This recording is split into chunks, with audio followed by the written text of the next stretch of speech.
Hello everyone, नमस्कार। एक बार फिर स्वागत है आपका लोधाई क्लासेस के बीए प्लेटफॉर्म पर। दोस्तों, हम चर्चा कर रहे थे स्विट्जरलैंड के संविधान के बारे में। दोस्तों, बीए के इस सेशन में, बीए सेकेंड ईयर के इस सेशन में हम स्विट्जरलैंड के संविधान पर बात कर रहे थे और जिसके अंतर्गत हम विशेषताओं को कंप्लीट दोस्तों कर चुके हैं। और विशेषताओं के बाद में हम हमारा सेशन जो है कार्यपालिका चल रहा है। ठीक है, तो कार्यपालिका में दोस्तों हमने जो है इसकी संरचना के बारे में हम चर्चा कंप्लीटली कर चुके थे। और संरचना के बाद में दोस्तों अब हम बात करेंगे, संरचना पर कंप्लीट हमारी चर्चा हो चुकी थी। संरचना के बाद में हम विशेषताओं पर मूव करेंगे। ओके दोस्तों, तो विशेषताओं के बारे में जानते समझते हैं कि स्विट्जरलैंड के संविधान में, स्विट्जरलैंड के संविधान के अंतर्गत इसकी कार्यपालिका की क्या विशेषताएं हैं, क्या क्या इसके कार्य हैं, क्या इनको शक्तियां प्राप्त हैं, तो किस प्रकार की कार्यपालिका की संरचना जो की गई थी उधर, तो किस प्रकार की जो है यहाँ पर व्यवस्था की गई है कार्यपालिका के अंतर्गत। दोस्तों, इसकी जो विशेषताएं हैं लगभग हमने जो पहले वीडियो में, अर्थात स्विट्जरलैंड के संविधान का जो हमारा पहला वीडियो था लेक्चर नंबर 16, जिसमें हमने स्विट्जरलैंड के संविधान की विशेषताओं पर चर्चा की थी दोस्तों, उसी से मिलता जुलता उसी का ही रूप है। ठीक है, तो जो कार्यपालिका की विशेषताएं हैं दोस्तों, इस विशेषताओं के अंतर्गत हम 5 पॉइंटों पर विशेष फोकस करेंगे और उन 5 पॉइंटों में है बहुल कार्यपालिका। समझेंगे कि बहुल कार्यपालिका क्या होती है। उसके बाद हम देखेंगे कि संसद और अध्यक्ष प्रणाली का जो समन्वय यहाँ पर किया गया है, अर्थात कि स्विट्जरलैंड के संविधान के अंतर्गत जो संसदीय व्यवस्था और अध्यक्षात्मक व्यवस्था का जो समन्वय किया गया है दोस्तों, तो वो समन्वय किस प्रकार से किया गया है और समन्वय का जो है लाभ स्विट्जरलैंड के संविधान को क्या मिला है, इसके बारे में भी हम डिटेल में बात करने वाले हैं। ओके, नेक्स्ट है उत्तरदायित्व और स्थायित्व का समन्वय दोस्तों। तो क्या होता है उत्तरदायित्व और क्या होता है स्थायित्व शासन, तो इसको भी हम अच्छे से जानने का प्रयास करेंगे। और नेक्स्ट इसमें हम बात करेंगे कि निर्दलीयता की, दोस्तों कि इसमें निर्दलीयता का, जिस प्रकार से दल होते हैं, राजनीतिक दल होते हैं, उसको हम बोलते हैं दलीय व्यवस्था। ठीक है, और इसी प्रकार से इस संविधान के अंतर्गत हम निर्दलीय व्यवस्था को पढ़ने वाले हैं। समझेंगे कि निर्दलीय व्यवस्था क्यों लाई गई यहाँ पर और क्या इसके लाभ होते हैं। ठीक, इसके अलावा कि कार्यपालिका में जो है विशेषज्ञों की जो भूमिका होती है, विशेषज्ञ जो अनुभवी व्यक्ति होते हैं, वो कार्यपालिका में उनका स्थान विशेष होता है। ठीक है दोस्तों, तो 5 पॉइंट को हम एक एक करके और समझने का प्रयास करते हैं। बस वीडियो के एंड तक आप बने रहिए और पूरा फोकस दोस्तों वीडियो पर बनाए रखें। और ये वीडियो बहुत ही शॉर्ट होने वाला है और मैं उम्मीद करता हूँ कि वीडियो आपको पूरा पसंद आएगा दोस्तों।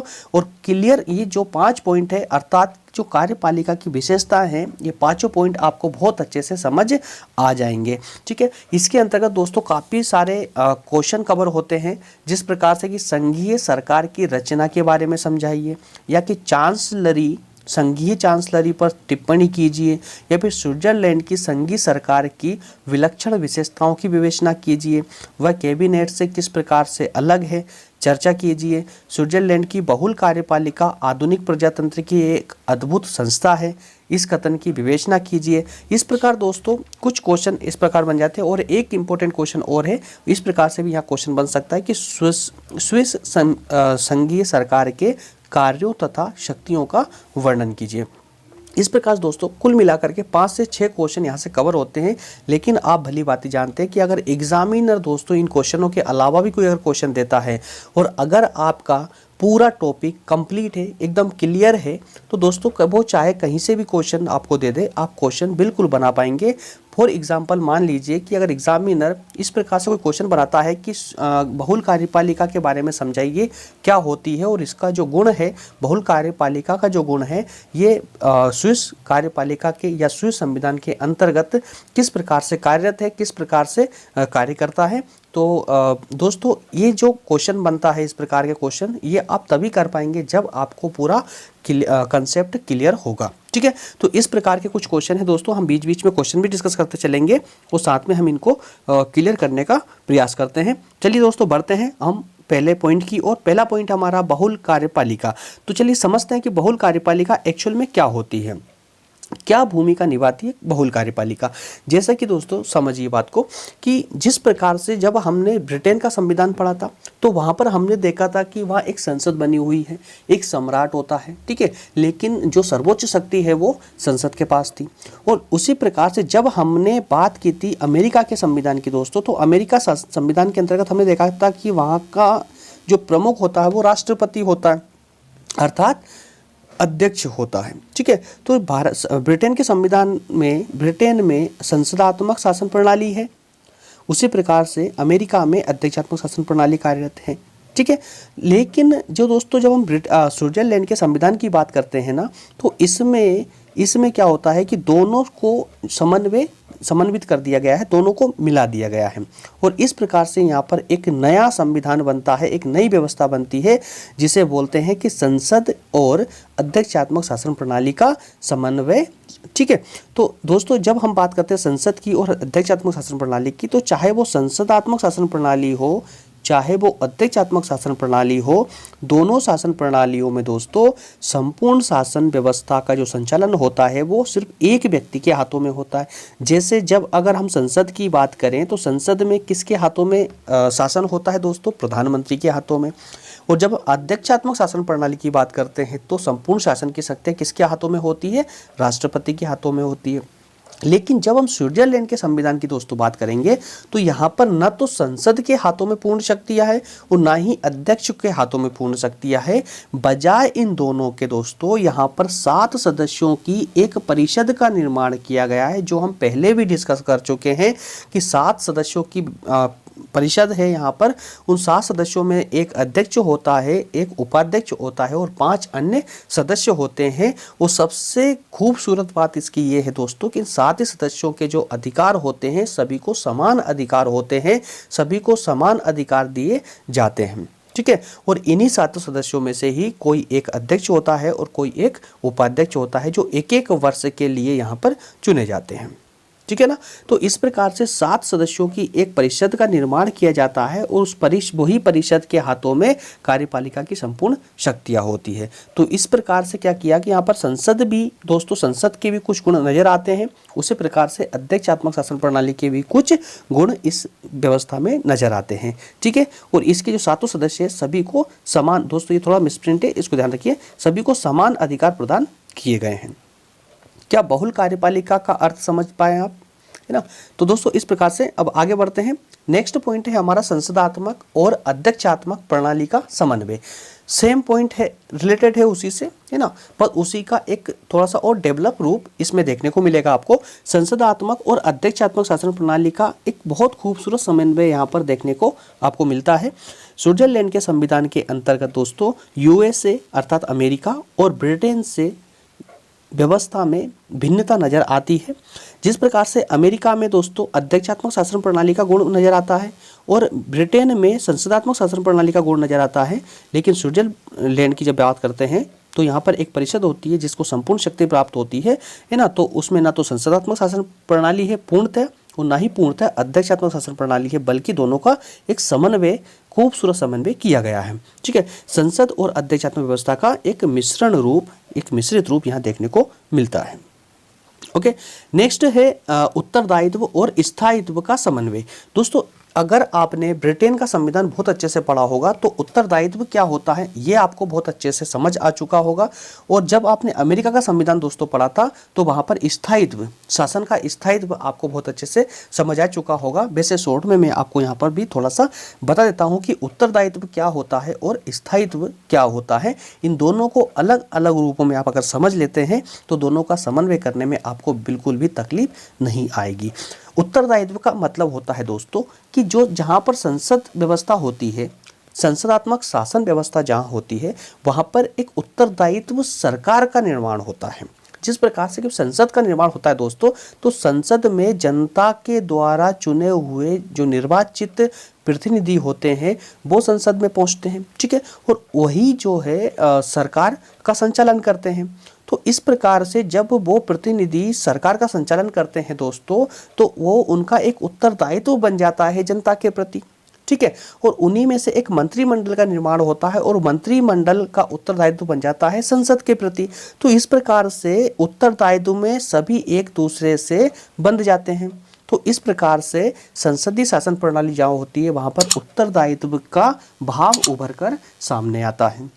ठीक है, तो इसको बोलते हैं हम उत्तरदायित्व शासन प्रणाली। ठीक है, लेकिन जब हम बात करते हैं स्थायित्व शासन प्रणाली की दोस्तों, तो देखिए उत्तरदायित्व शासन प्रणाली में स्थायित्व शासन प्रणाली का कहीं ना कहीं अभाव पाया जाता है। किस प्रकार से अभाव पाया जाता है? क्योंकि जो संसदात्मक शासन प्रणाली होती है जो कि आजकल बहुत चर्चित है, जैसे कि आपको ध्यान याद ही होगा कि जब मान लीजिए संसद कोई सरकार अपनी सरकार कोई भी राजनीतिक दल अपनी सरकार बनाता है।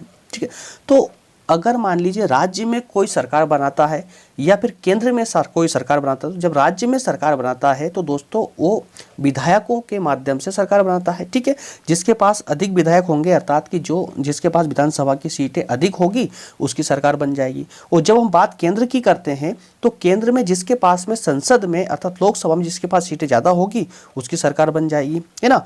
तो इस प्रकार से क्या होता है, जब मान लीजिए कि कोई सरकार 5 साल का कार्यकाल होता है किसी सरकार का, वो सरकार कंटिन्यूसली चल रही है, लेकिन मान लीजिए कि 2 ही साल अगर ये कंप्लीट हुए हैं और 2 साल पहले ही 2 साल कंप्लीट हुए हैं और उनमें से अगर कोई विधायक या सांसद उस दल को उस राजनीतिक दल को छोड़ देते हैं तो दोस्तों वो सरकार गिर सकती है और गिर जाएगी, है ना। गिर क्यों जाएगी? क्योंकि वहाँ पे जो कुर्सियों की संख्या थी, जो सीटों की संख्या थी वो कम हो जाती है ना।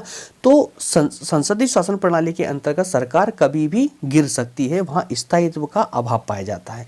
लेकिन जब बात करते हैं जिस प्रकार से कि अमेरिका के संविधान के बारे में, अमेरिका की अध्यक्षात्मक शासन प्रणाली के बारे में, तो उस शासन प्रणाली के अंतर्गत कहीं ना कहीं स्थायित्व की भावना होती है, परंतु उत्तरदायित्व का अभाव होता है। स्थायित्व की प्रधानता क्यों होती है? क्योंकि दोस्तों वहाँ पर अध्यक्षात्मक शासन प्रणाली होती है, संपूर्ण शक्तियाँ जो होती है वो एक अध्यक्ष अर्थात कि राष्ट्रपति के हाथों में होती है। और राष्ट्रपति के हाथों में होने के का ही एक कारण है कि वहाँ पर सरकार इतनी आसानी से नहीं गिर सकती जब तक राष्ट्रपति ना चाहे।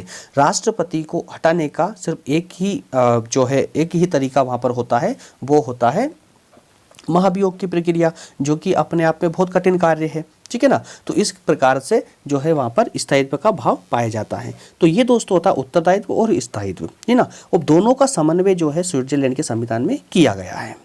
ठीक है, तो देखिए स्विस संघीय परिषद में जो 7 सदस्यों की परिषद है दोस्तों, उस परिषद में संसद का उत्तरदायित्व और अध्यक्ष शासन प्रणाली का स्थायित्व दोनों गुणों का समन्वय बहुत खूबसूरत तरीके से किया गया है। और इस परिषद के अंतर्गत दोस्तों संसदीय सभा का जो नियंत्रण है ना, संसदीय सभा का नियंत्रण है किस पर? संघीय परिषद पर। अब देखिए यहाँ पर जरा कि जो 7 सदस्यों की परिषद है जो कार्यपालिका का संचालन करती है, उस पर दोस्तों संघीय सभा अर्थात संसद का नियंत्रण तो है, परंतु वो उनको पद से हटा नहीं सकती है। इस प्रकार से यहाँ पर इनकी निरंकुशता भी खत्म हो जाती है। ठीक है, तो क्या आपको ये पॉइंट क्लियर हुआ कि उत्तरदायित्व और स्थायित्व का किस प्रकार से समन्वय किया गया है? ठीक है, नेक्स्ट बात करते हैं हम निर्दलीयता। दोस्तों निर्दलीयता क्या होती है कि देखिए जिस प्रकार से किसी भी देश की आप संविधान के बारे में बात करेंगे, किसी भी देश की व्यवस्था के बारे में जब आप चर्चा करने जाएंगे तो उसमें आपको अधिकतर देखने को मिलेगा कि हर किसी देश में, हर किसी लोकतंत्र में दोस्तों वहाँ पर राजनीतिक दल होते हैं। ठीक है, और उन्हीं राजनीतिक दलों के माध्यम से ही सरकार का संचालन होता है। ठीक है, लेकिन यहाँ कुछ एक अलग चीज़ देखने को मिलेगी और वो देखने को ये मिलेगा कि यहाँ देखिए जैसे यूएसए या अन्य देशों की जब हम बात करते हैं तो उनमें कार्यपालिका का गठन जो होता है दोस्तों वो राजनीतिक दलों के माध्यम से होता है।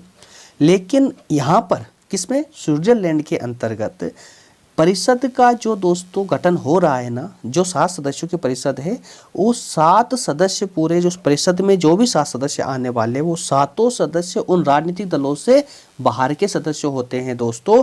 वो अपनी योग्यता के आधार पर चुने जाते हैं दोस्तों, वो अपने अनुभव के आधार पर चुने जाते हैं। और यही वजह है कि जो परिषद होती है, जो कार्यपालिका का संचालन करती है, वो परिषद के 7 सदस्य राजनीतिक दलों से पृथक होते हैं और इसी कारण से वो अपने आप में स्वतंत्र होते हैं। ठीक है। इसीलिए कहा गया है कि स्विट्जरलैंड के संविधान के अंतर्गत स्विट्जरलैंड की कार्यपालिका की जो परिषद है दोस्तों, वो परिषद में विशेषज्ञों की भूमिका अधिकतर देखने को मिलती है। विशेषज्ञ अर्थात कि जो अनुभवी लोग हैं वो ही इसका संचालन करेंगे। स्विट्जरलैंड की कार्यपालिका का गठन योग्यता के आधार पर किया जाता है, ठीक है, और जो अनुभवी व्यक्ति होगा वही मंत्रिपरिषद में शामिल होगा, है ना। अनुभव के आधार पर ही दोस्तों यहाँ पर विभागों का आवंटन किया जाता है, ना कि किसी राजनीतिक दल के फोर्स में या दबाव में आकर के, ठीक है। तो दोस्तों ये था हमारा स्विट्जरलैंड कार्यपालिका की विशेषताओं के अंतर्गत दोस्तों हमने 5 पॉइंटों को डिस्कस किया है। पांचों पॉइंट मैं उम्मीद करता हूं आपको अच्छे से समझ आ चुके होंगे। दोस्तों अगर आपको वीडियो पसंद आया है, अगर आपको हेल्पफुल लग रहा है तो प्लीज़ दोस्तों इसको वीडियो को लाइक करके शेयर करना बिल्कुल ना भूलें। और अगर आप चैनल पर नए हैं तो दोस्तों इसको सब्सक्राइब कर लीजिए, क्योंकि जो भी मैं वीडियो यहाँ पर बना के डाल रहा हूँ दोस्तों, ये एग्जाम के पॉइंट ऑफ व्यू से बहुत इंपॉर्टेंट होने जा रहे हैं। और सभी वीडियो दोस्तों में मैं ज़्यादा लंबा वीडियो इसलिए नहीं बना रहा हूँ क्योंकि ज़्यादा लंबा वीडियो हो जाएगा तो वो आपको फिर बोर लगने लगेगा और आपका जो है सब मिक्स होता चला जाएगा।